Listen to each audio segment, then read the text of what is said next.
Hello, and welcome back to our channel. On this day in Tudor history, the 28th of November 1565, a man named Francis Yaxley set sail from Antwerp, heading for Scotland. His mission was secret, his cargo was precious, and his journey was ill-fated.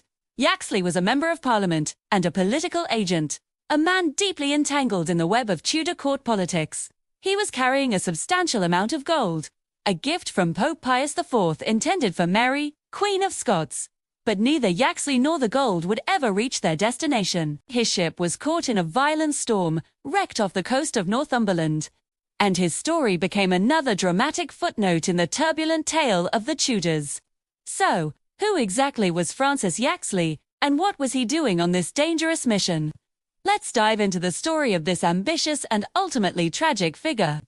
Francis Yaxley wasn't born into the highest echelons of the aristocracy, but he came from a respectable gentry family in Suffolk. Like many ambitious young men of his time, he sought his fortune at court. He was clever, well-educated, and he had a knack for making the right connections.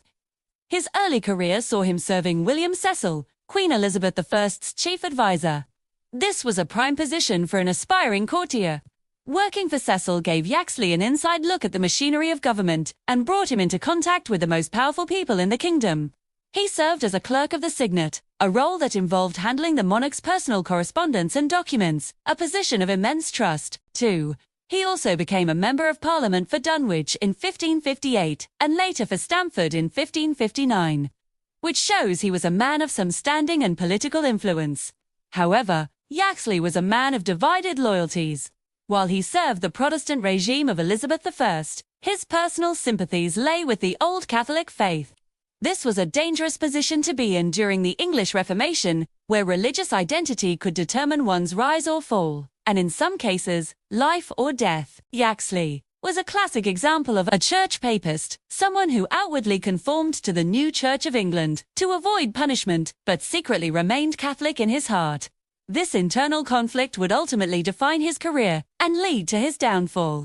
He began to operate in the shadowy world of espionage and secret diplomacy, acting as a double agent. While still in Cecil's employ, he started feeding information to the Spanish ambassador, a man named Álvaro de la Cuadra. This was an incredibly risky game. De la Cuadra was the representative of King Philip II of Spain, England's main Catholic rival. By communicating with him, Yaxley was betraying his employer, his queen, and his country. So what drove him to take such risks? It seems to have been a combination of religious conviction and personal ambition. Yaxley believed that the future of England lay not with Elizabeth, but with another queen, Mary, Queen of Scots. Mary was Elizabeth's cousin, and, in the eyes of many Catholics, the rightful heir to the English throne. She was young, charismatic, and staunchly Catholic. For men like Yaxley, restoring a Catholic monarch was not just a political goal, it was a sacred duty. He saw Mary as the key to bringing England back to the Catholic fold. And, of course, if he could help her achieve this, he would surely be rewarded with power, wealth, and influence beyond his wildest dreams. He became one of Mary's most enthusiastic, if somewhat reckless, English supporters. He began corresponding with her, offering her advice and intelligence from the heart of the English court. His double-dealing didn't go unnoticed for long. The Elizabethan state had a sophisticated network of spies and informants, all managed by the master spycacher Sir Francis Walsingham and his predecessor, William Cecil. In 1561, Yaxley's clandestine activities were discovered. He was caught communicating with the Spanish ambassador and also with the notorious English Catholic exiles, Arthur and Edmund Pole, who were plotting against Elizabeth. The consequences were swift.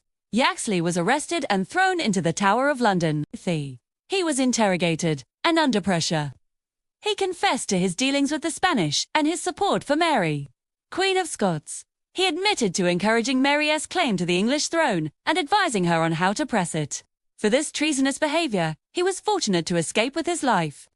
After a period of imprisonment, he was eventually released, probably because he still had friends in high places, or perhaps because Cecil thought he could still be of some use. But Yaxley did not learn his lesson. After his release, he seemed more determined than ever to serve the cause of Mary, Queen of Scots. By 1565, the political situation had become even more tense. Mary had just made a controversial marriage to her cousin, Henry Stuart, Lord Darnley. This marriage was a direct challenge to Elizabeth. It united two powerful claims to the English throne, and both Mary and Darnley were Catholic. The marriage alarmed Elizabeth and her Protestant council, who saw it as a major threat. For supporters of Mary, however, it was a moment of opportunity. The Catholic powers of Europe, particularly Spain and the papacy, saw the marriage as a sign that Mary was ready to make her move. They were eager to support her, hoping she could spark a Catholic restoration in Scotland and, eventually, England.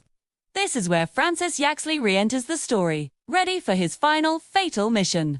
Having proven his loyalty to Mary, he was chosen for a task of utmost importance. He was to travel to the continent and act as an envoy for Mary and Darnley. His mission was to rally support from the Catholic powers. He traveled to Spain to meet with King Philip II and then to Rome to meet with Pope Pius IV. He presented himself as the official agent of the new King and Queen of Scots. His goal was to secure financial and military aid for their cause. He painted a picture of a Scotland and an England ripe for a Catholic counter-reformation. If only the Catholic monarchs of Europe would lend their support. In Spain, Yaxley was received by King Philip II. Philip was cautious. He was always reluctant to commit his forces directly, but he offered words of encouragement and, more importantly, promises of financial support. Yaxley's next stop was Rome. There, he had an audience with Pope Pius IV. The Pope was far more enthusiastic. He saw the union of Mary and Darnley as a divine opportunity to reclaim Britain for the Catholic Church.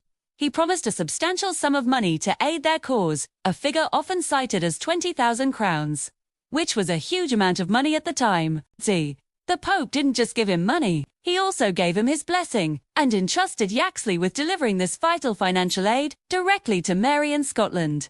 With his mission a resounding success, Yaxley prepared for his return journey. He traveled from Rome to Antwerp, a bustling port city in the Spanish Netherlands, which was a major hub for commerce and, conveniently, for Catholic intrigue. It was here, on the 28th of November 1565, that he boarded a ship bound for Scotland. He was carrying the Pope's golden letters of support from King Philip II. He must have felt on top of the world. He had succeeded in his mission. He had the backing of the most powerful Catholic leaders in Europe, and he was on his way to deliver the means for Mary, Queen of Scots, to secure her throne and, he hoped, claim another. He was on the cusp of realizing all his ambitions. But fate, in the form of the notoriously treacherous North Sea, had other plans. Soon after leaving Antwerp, his ship sailed into a ferocious winter storm. The vessel was battered by gale-force winds and massive waves. It was driven off course and pushed towards the English coast. The small ship stood no chance against the power of the storm. It was wrecked on the unforgiving coastline of Northumberland, near Holy Island. In the chaos of the shipwreck, Francis Yaxley drowned. His body washed ashore a few days later. But what happened to the treasure? The papal gold he was carrying was also recovered from the wreckage, not by Mary's allies, but by the local English authorities. The news of Yaxley's death and the discovery of the gold sent shockwaves through the English court. Sir William Cecil was, of course, immediately informed. The discovery of the gold was concrete proof of the international Catholic plot that he had long suspected. It confirmed that Mary, Queen of Scots, was actively seeking foreign aid to challenge Elizabeth's throne. The incident was a major intelligence coup for the English government. They now had tangible evidence of the Pope's financial backing for Mary. This hardened Elizabeth's stance against her Scottish cousin and deepened the mistrust between the two queens. For Mary, it was a devastating blow. Not only had she lost a dedicated and daring agent in Francis Yaxley, but she had also lost the vital funds that she desperately needed to pay her troops and consolidate her power after her controversial marriage to Darnley. The loss of the papal gold weakened her position at a critical moment. The story of Francis Yaxley is a compelling cautionary tale. It's a story of ambition, intrigue, and religious zeal.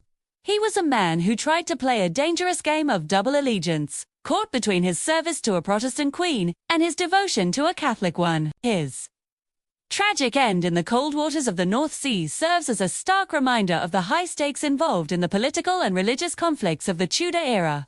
His dream of a Catholic restoration died with him on the shores of Northumberland. and the gold he carried ended up in the coffers of the very government he sought to overthrow. It's a fascinating glimpse into the shadowy world of espionage and the personal tragedies that unfolded in the grand drama of the rivalry between Elizabeth I and Mary, Queen of Scots. Thank you so much for watching. I hope you found this story as fascinating as I do. What do you think would have happened if Yaxley had reached Scotland with the gold? Let me know your thoughts in the comments below. Don't forget to like this video, subscribe to the channel, and hit that notification bell so you don't miss our next journey into the past.